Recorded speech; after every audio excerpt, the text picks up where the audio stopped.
Ben Joyner.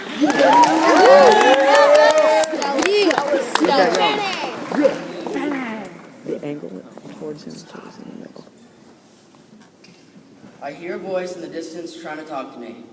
Ba, ba, ba. I call out into the other room. Come in here and tell me what you want.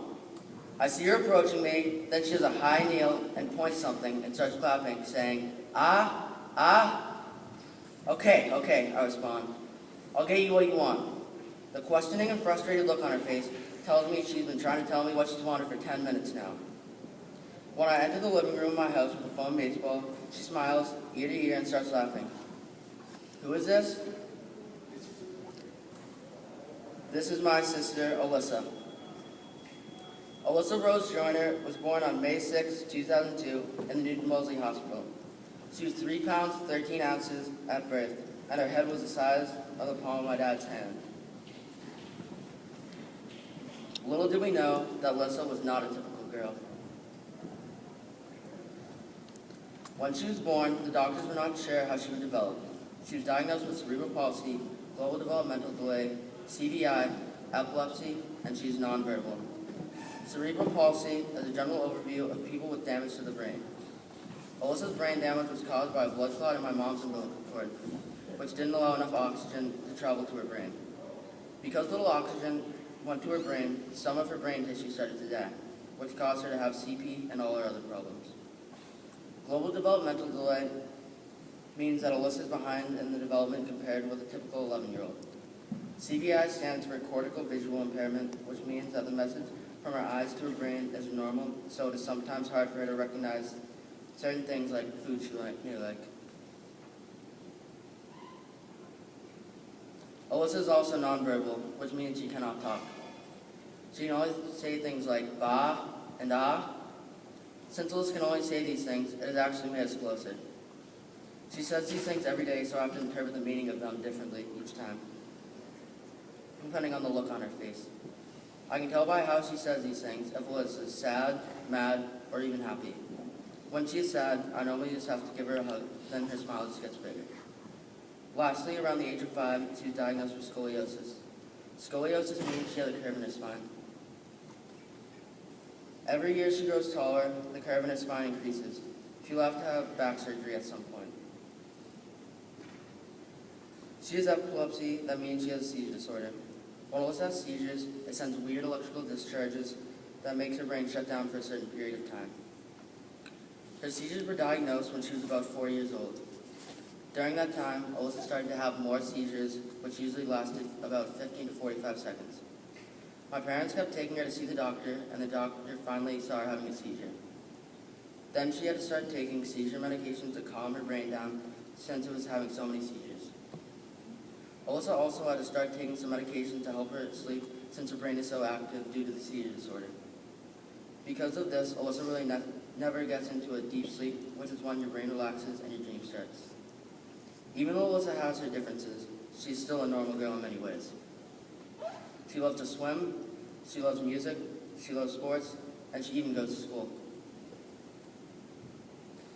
Alyssa's always loved the water, whether it is in the frigid waters of York, Maine, or even in my friend's swimming pool. Even when she's freezing cold, she still likes to stay in the water. In Maine, when the roaring waves come crashing down in her face, she laughs and shivers as her fingers become purple. When we're in the car, Alyssa loves to dance to the music on the radio. Even though Alyssa's way of dancing is just smiling and laughing while moving her upper body forward and backwards in a chair, it's still dancing. She especially likes it when I sing awfully.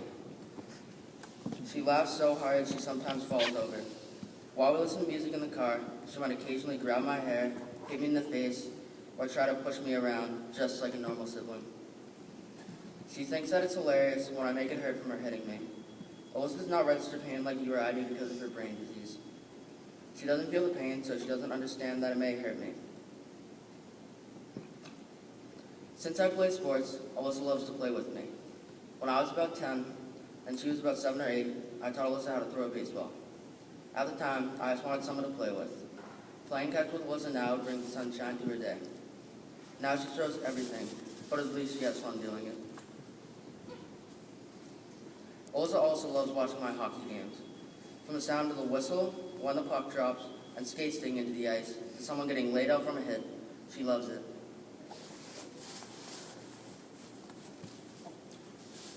Alyssa also loves to go to school. In the morning, she impatiently waits to get out the door on the bus. As the bus approaches, she goes from her bored to her enthusiastic, happy, full of energy self. In her school, Alyssa does not learn the same things that we do. She has learned about some ancient history, but she normally will learn about skills that will help her after she's done with school. Some of these skills are walking, communicating, and feeding herself. Even though Alyssa cannot talk, she has taught me so much over the years. She's taught me patience from having to wait for an answer so I know what she wants.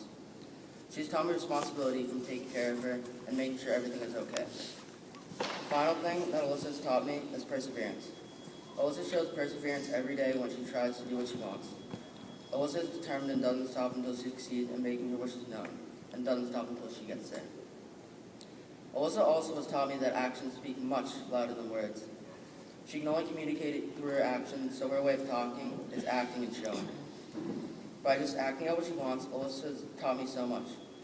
Because of her lessons, I will be better prepared for life. I will be able to be persistent in any job I'm doing, and I will be patient with someone I'm working with who might not understand a certain topic. Alyssa has brought us closer together as brother and sister. She sometimes will not try to grab me. She might just hold my hand or give me a kiss. Now she is gentler, thankfully. I am so thankful to have her as a sister, even though she can't talk or walk. Even though she has her disabilities, I love her to death. I will always help and support her in everything she does, just as she loves and supports me for all I do. If Alyssa wasn't the way she is, I might have never learned some of these life lessons. I want to leave you with a quote from Helen Keller. Optimism is a face that leads to achievement. Nothing can be done without hope or confidence. Thank you.